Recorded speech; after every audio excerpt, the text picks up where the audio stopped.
everybody, and welcome back to another video with Senior Hacks. I'm Callie Ramsey, and today I'm going to be talking to you all about personal safety. So since a lot of us are going to college this coming year, it's going to be really important for us to stay safe when we're out and about and we're on campus. We're going to be far away from home, far away from friends and family, and college can just be a really dangerous place sometimes. So first we're going to talk about safety whenever you're just out by yourself. So whenever you're walking home, or maybe walking from dorm to dorm or back from a class, make sure that when you're walking you're not just looking down at your phone, because if you're distracted all the time you may not be aware of your surroundings or who's following you or any potential danger you may be in. Another thing to consider is wearing headphones. So if you're running and you're wearing headphones, you may not be able to hear something running towards you. If you're just walking around wearing headphones, once again you may not be able to hear a car or another person coming up towards you. And whenever you get into your car, make sure you lock your car doors right away. Because if you get in your car and you're just sitting there for a few minutes with the car unlocked, somebody could potentially jump into the car with you, and that's a very dangerous situation you could put yourself in. And if you're ever in an elevator with somebody, try to engage with them. Because if they know that you know what they look like, they know that you could potentially identify them if they were to do something to you.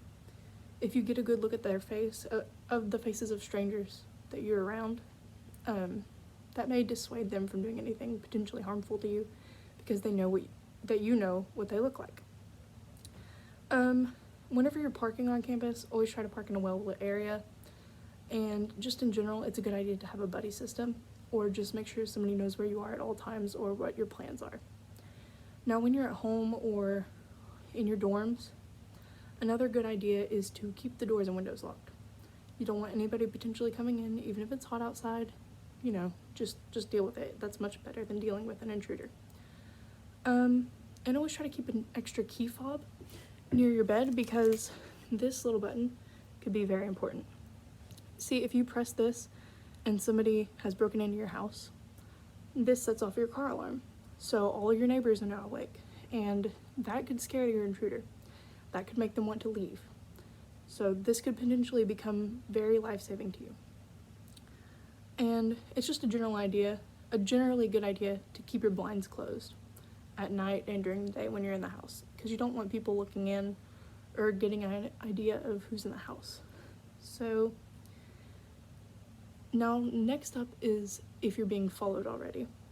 So if you're being followed, or you think you're being followed, try to get to a populated area as soon as possible. Don't engage with them. Do not pay any attention to them. Just get away as quickly as possible. Find other people. Go up to a random group of people. Go into a random store, whatever. Just try to get away and do not engage with them. Or if that's not an option, you could always start screaming. Start screaming fire. Scream get away from me. Scream whatever. It's going to get other people's attention, and it's going to scare that person and possibly dissuade them from pursuing you. And another thing is if you're already being attacked. So you can, once again, scream. A very good idea is to use your keys and to place them between your knuckles. So, like a Wolverine kind of situation. That's a very powerful weapon. Once again, if that's not an option, go for things like the eyes, the face in general, other sensitive body parts, whatever. The pinkies, bend that back really easy, the wrist.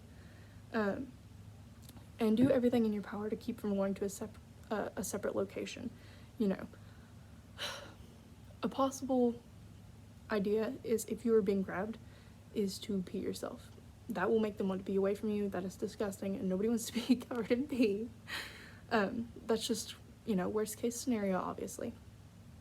And if you find that you've been zip tied together, what you can do is raise it above your head and pull down on your stomach really quick, and that will snap them. So, just a thing to consider. And if you are in a trunk, you can actually escape by punching out the headlights and waving your hands around. That will attract the attention of other drivers around that vehicle. So these are just some general tips to keep yourself safe whenever college is coming up next year. It's just a good idea in general to try and stay safe as possible. You never know what could happen. carry things with you like your keys, a knife, pepper spray, a taser, anything that's going to keep you safe, honestly. You can even take self-defense courses. A lot of colleges offer those, a lot of community centers offer those. This goes for everybody, you never know what kind of situation you're going to be in, and it's just best to keep yourself as safe as possible, and always try to pay attention to your surroundings. So I got most of my information today from rasmussen.edu. Their article was called "Can You Text 911 and 30 other personal safety tips that could save a life." But there's a lot more great information out there on this subject. Thank you for watching.